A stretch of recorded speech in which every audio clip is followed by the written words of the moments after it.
पैलेozoic ईरा। तो देखो सबसे पहले लाइफ कैसे बनी थी, मतलब आप सिंपल सी सोचो, मेरे पास एक कोई मैंने पानी रखा है एक बर्तन में किसी में भी, कुछ टाइम बाद क्या होगा उसमें धीरे धीरे काई बनने लग जाएगी, ठीक है, या फिर कुछ फंगस बने या छोटे छोटे कीड़े बनने लग जाएंगे। तो सेम तरीके से हमारी लाइफ डेवलप हुई थी।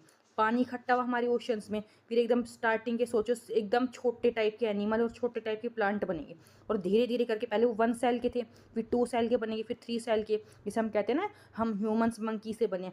सेम एक ही टाइप के, देखो ये सिंगल सेल के यहाँ से स्टार्ट होके धीरे धीरे धीरे पूरे इतने डेवलप और इतने सारे टाइप के आज के टाइम पे एनिमल और प्लांट बन गए हैं। जो कैम्ब्रियन पीरियड है ये पैलेozoic का फर्स्ट पीरियड है, और ये इसका एक्सप्लोजन कब हुआ था, मतलब इस टाइम पे ओशन में बहुत सारी टाइप की लाइफ बनने लगे थे, मतलब ओशन में बहुत ज़्यादा वैरायटी के प्लांट एनिमल बनने लग गए थे।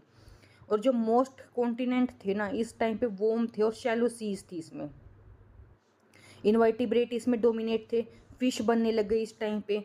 फिर है द एंड हो गया पैलेozoic ईरा का, जिसको हम एज ऑफ एम्फीबियंस कहते थे।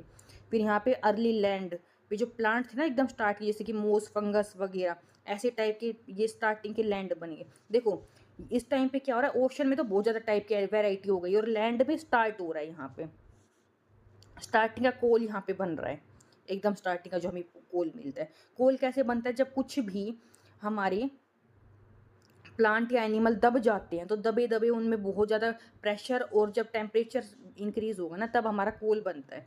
तो इस टाइम पे देखो जब मेरे पास हल्के हल्के यहाँ पे ओशन में तो बहुत सारे प्लांट एनिमल थे, अब वो दबेंगे उन्हीं से ही तो कोल फॉर्मेशन होगा ना, इससे पहले तो मिलेगा ही नहीं। तो सिंपल से लॉजिक वाली बात है, इस टाइम से मेरे को कोल बनना स्टार्ट होता है। पैलेozoic ईरा, इसमें क्या होता है, मच ऑफ द लाइमस्टोन क्वाइड, ये जो मिलता है ना मेरे को आज के टाइम पे लाइमस्टोन, वो मेरे को यहाँ से ही मिलता है, ठीक है। लाइमस्टोन आप हमने देखा ना कार्बन से बनते हैं। कोल डिपॉजिट जो है वेस्टर्न यूरोप में, ईस्टर्न में, ये सब इस टाइम पे बने थे पैलेozoic में। जो कैम्ब्रियन थी वो स्टार्ट हुई, यहाँ पे ब्रेकअप हुआ उसका वर्ल्ड कॉन्टिनेंट का, वो इस टाइम पे हुआ रोडिना, मतलब कि आपने सुना होगा ना कि पहले सारे के सारे एक कॉन्टिनेंट था पेंजिया पेंथलासा, फिर वो धीरे धीरे पहले बीच में से डिवाइड हुआ, फिर अलग अलग कॉन्टिनेंट बनने स्टार्ट हुए, तो वो इस टाइम पे स्टार्ट हुआ है।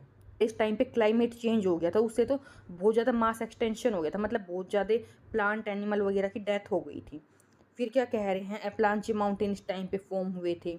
और जब एंड हुआ पैलेozoic का तो लार्जेस्ट मास एक्सटेंशन हुआ था, मतलब बहुत ज़्यादा डेथ हो गई थी मैराइन, देखो 90% ऑफ मैराइन एनिमल जो है वो डेथ हो गई थी और 70% लैंड एनिमल की। डन। क्या क्या रीज़न हो सकते हैं उनकी सबकी डेथ होने के, ख़त्म होने के, हो सकता है लोअर हो गया सी लेवल, पानी कम हो गया, कॉन्टिनेंट क्योंकि अलग हो रहे हैं जुड़ रहे हैं, वो चीज़ शुरू हो गई थी ना, रिजॉइंड एज ए पेंजिया बना था यहाँ पे।